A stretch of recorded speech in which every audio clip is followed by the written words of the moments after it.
Vous le connaissez forcément, il s'appelle le Rav Yoel Kling. Il est directeur de la Ulpena Givat Washington. Vous ne savez pas de quoi il s'agit? Eh bien, si vous avez des jeunes filles désireuses de partir étudier en Israël, c'est peut-être pour vous. Restez avec nous. Les professions réglementées et les équivalences, les dossiers Qualita, en savoir plus sur l'ALIA. Rav Yoel Kling, bonjour. Bonjour. Je suis ravie de vous accueillir.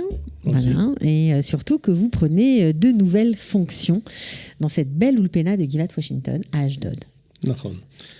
Donc la Givat Washington, c'est une école qui a 20 ans d'âge, qui est connue, qui a fait ses preuves pendant 20 ans sous la direction de Madame Knobloch et puis ensuite les 2 dernières années avec Madame Marciano.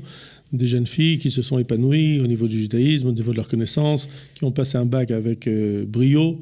Pour la plupart, 90% durant les dernières années de réussite au bac.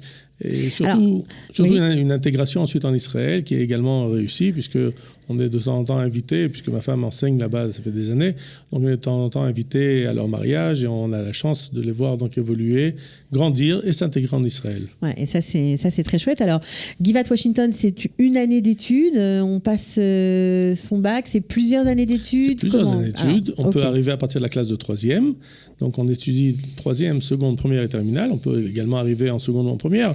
Mais disons que le mieux, ça serait d'arriver en 3e ou en seconde, de manière à pouvoir entrer dans le système, qui est un nouveau système et dont on va parler maintenant. Et c'est la raison pour laquelle je suis là dans les studios Qualita, que je remercie au passage, et pour parler effectivement de ce nouveau programme qui est un programme israélien. Oui, alors il faut dire qu'il y a eu une réforme du baccalauréat français qui sera en place pour ceux qui rentrent en seconde dès la rentrée de septembre et qui va quand même changer beaucoup de choses puisque certaines matières ne seront plus obligatoires et quand on veut rentrer à l'université israélienne, on est obligé d'avoir des notes en maths, en physique, dans certaines matières et là apparemment ça ne va plus être le cas. Est-ce que vous pouvez d'abord nous expliquer ce changement? Alors en quelques mots simplement pour dire que effectivement, comme vous dites, la réforme du bac français, et malheureusement, c'est une dénivellation par le bas, c'est-à-dire qu'on va rendre le bac beaucoup plus accessible à tout le monde. Donc c'est pour ça qu'ils ont tous des mentions ou... Non, on ne va pas dire ça, puisque jusqu'à maintenant, c'était un bac qui était au contraire à base de prestige, et reconnu en Israël d'ailleurs dans les universités, mais à partir de la rentrée prochaine, il le sera certainement beaucoup moins, pour ne pas dire pas du tout. Effectivement, seuls les élèves qui vont continuer alors que ça sera plus obligatoire à faire, comme vous l'avez dit, des maths ou des sciences pourront être acceptés. Et encore, ça devient optionnel, donc ça n'a plus la même valeur que lorsque c'était obligatoire. Et le deuxième point également qui va rabaisser complètement aux yeux des dirigeants des universités la valeur. D'ailleurs, comme en France également, ils auront un gros problème, je ne sais pas comment ils vont le résoudre, mais le contrôle continu, c'est ce qui va donner force de loi à toutes les matières, sauf 4 ou 5 matières. Donc ça veut dire qu'il n'y aura plus de bac comme on a pu nous le connaître, à part pour 4 matières. Voilà, c'est-à-dire que l'examen externe, c'est seulement sur 4 ou 5 matières. Toutes les autres disciplines, c'est le contrôle continu, c'est-à-dire que l'enseignant qui a enseigné pendant toute l'année, c'est lui qui décide de vous donner la moyenne. Je pense que dans la plupart des cas, il donnera la moyenne, même quand vous ne la méritez pas vraiment. Ouais, donc le bac, tout le monde l'aura. Il n'y aura aucun problème pour avoir un bac français. Mais il ne vaudra plus grand-chose quand on voudra se présenter dans les universités israéliennes ou françaises même. Donc c'est ça qui a fait qu'il y a un vent de changement qui souffle sur Givat Washington? Tout à fait. C'est une des raisons essentielles qui fait que véritablement nous avons décidé de changer de fusil d'épaule et de dire maintenant nous allons vers un bac israélien. Alors quand on parle bac israélien, ça fait un peu peur aux francophones qui viennent de monter ou qui vont monter ou qui ont envoyé leurs filles et sont encore en France. Comment elle va se débrouiller? Elle ne parle pas l'ivrite. Alors c'est ça, parce que de la 3e jusqu'à la terminale, il y a du temps, j'imagine qu'il y a un ulpan, qu'il y a une possibilité d'accrocher les wagons en hébreu, sinon ça ne tient pas. Alors il y a 2 choses qui sont parallèles. La première chose, c'est effectivement entre 12 et 14 heures d'ulpan hebdomadaire dans chaque classe, seconde, première et terminale, qui donne un bon niveau du parler, ce qui est le plus important pour après s'intégrer dans la vie israélienne. Mais parallèlement, l'hébreu n'est plus un handicap pour passer son bac israélien, puisque le ministère de l'Éducation a reconnu la possibilité de non seulement donner un enseignement en français, mais de recevoir le bac israélien, toutes les épreuves traduites en français, d'ailleurs pas seulement en français, dans toutes les langues, en français, en anglais, en russe, en amharite, etc. Et la possibilité, c'est là la grande nouveauté qui permet à nos filles de réussir brillamment, c'est de composer également en français. Donc elles n'ont absolument plus du tout l'handicap de la langue hébraïque pour pouvoir réussir un bac de haut niveau. Et donc, je vais vous expliquer un petit peu comment ça se passe. Vous venez avec une feuille où tout est en ivrite. Même si vous avez un bon niveau d'hébreu parlé, c'est difficile de connaître les énoncés, de connaître le jargon de chacun des termes dans chaque discipline. cuisine, alors qu'aujourd'hui, tout cela, ça a été annulé, puisque nous pouvons recevoir des cours en français, recevoir les examens en français et composer également en français. Et donc ça, c'est un grand, grand plus, et c'est la raison pour laquelle nous sommes partis sur ce bac, en se disant que tous nos élèves réussiront, si Dieu veut, avec un bac qui a cette fois-ci une valeur reconnue en Israël. On a deux possibilités. Pour celles qui sont arrivées en troisième, qui ont bénéficié de plusieurs années d'Ulpan et qui sont à l'aise en hébreu, elles peuvent écrire en hébreu et passer le bac israélien en hébreu. Et pour celles qui sont moins à l'aise avec la langue, elles pourront passer le bac israélien dans leur langue en français. Exact. Alors celles qui passent le bac en hébreu n'ont pas besoin véritablement de nous. Dans n'importe quelle école israélienne, elles peuvent le faire. Ouais. Mais celles qui veulent encore bénéficier de la possibilité d'écrire en français au bac, eh bien, elles viennent chez nous et elles passent. Mais le bac, c'est... Bon, alors, le bac, on va dire, c'est un truc. Voilà. Parce qu'il se passe quand même plein de choses au sein de Givat Washington. Si on vient chez vous, c'est pas seulement pour étudier, c'est tout le cadre, tout l'accompagnement qui va avec. Alors, avant, comme c'était un bac français, il y avait un enseignement de Kodesh séparés. Aujourd'hui, comment vous allez faire? Vous allez tout mélanger? Vous allez faire comment? Aujourd'hui, c'est l'idéal, c'est que les Limoudei Chol et les Limoudei Kodesh sont un seul. C'est-à-dire qu'on étudie, pour le bac israélien, on étudie également toutes les matières nécessaires à la formation de la jeune fille. Pour les parents qui nous écoutent en France, qui ne connaissent rien du tout à ce bac israélien, qui ne savent pas même ce que sont pour certains les matières Kodesh, vous allez étudier quoi? De l'histoire, le Tanakh, Torah Sheba'al-Peh? Tout à fait. Donc on a dans le bac israélien des matières qui sont obligatoires. Et on passe donc Torah, Nevi'im, c'est les prophètes, Dinim, donc les lois. L'histoire juive, évidemment, ce n'est pas l'histoire de Napoléon ou de Vercingétorix, mais l'histoire de nos ancêtres qui sont Abraham, Yitzhak et Yaakov. Donc on apprend en vérité notre histoire. Avec les penseurs juifs. Les penseurs juifs, ce qu'on appelle Marchevet d'Israël. Mais surtout le fait de rentrer dans un système où on se sent vraiment à la maison. C'est-à-dire qu'on commence à apprendre des choses qui nous intéressent directement. Là, on est à quelques jours de Tisha B'Av, des 3 semaines, etc. Eh bien, lorsqu'on parle en histoire, lorsque l'enfant étudie l'Empire romain qui a envahi la Judée et qui a détruit le temple de Jérusalem, etc., on comprend pourquoi on va jeûner à Tisha B'Av. On est à l'intérieur, on fait partie, on vit en fait l'histoire qu'on a appris. Alors que moi je me rappelle de ce qu'on a appris quand on était en France, sur Vercingétorix, à part Astérix, ça ne nous intéressait pas tellement, quoi, je veux dire. Voilà. Donc c'est complètement différent. Bon, en plus de ça, il y a un internat. Pour celles qui veulent un semi-internat, je ne sais pas trop ce que ça veut dire, vous allez m'expliquer, c'est aussi possible. Okay. Alors, le semi-internat, en vérité, c'est particulièrement pour les jeunes, c'est-à-dire celles qui arrivent en classe de 3e, elles sont encore trop jeunes pour rester en internat toute la semaine, et donc on leur permet de rentrer 2 fois par semaine à la maison. Et je dis on permet parce qu'en vérité, c'est une facilité qui n'est pas une facilité. Je voudrais m'expliquer là-dessus. Je sais que l'internat a une très mauvaise presse par rapport à la population française, qui se rappelle des internats du XVIIIe siècle, où on envoyait les garnements en pension. Et alors, si vos filles paieraient pour aller à l'internat, c'est pas pareil. Si tu es pas sage, on t'enverra en pension. Or, il ne s'agit pas du tout de ça, évidemment.